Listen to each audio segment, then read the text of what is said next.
Welcome to Chillin' 101. We hope this video helps. You start by confirming your Lycamobile plan supports Hotspot, because without allowance you may be blocked. Once done, enable mobile data and check signal strength. 3G or better is ideal. Next, open Settings and locate the hotspot or tethering menu.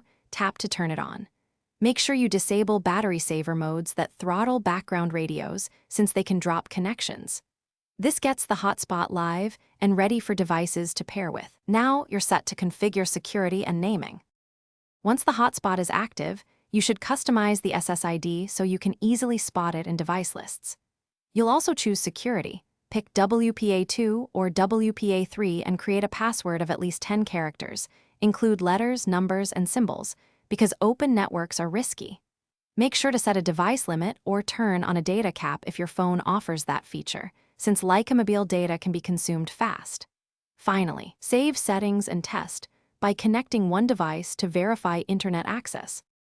You now connect client devices by selecting the SSID and entering the password you set, and then you verify connectivity by loading a web page or running a quick speed test. If the client can't get an IP or internet, make sure mobile data is still on and the phone hasn't switched to airplane mode.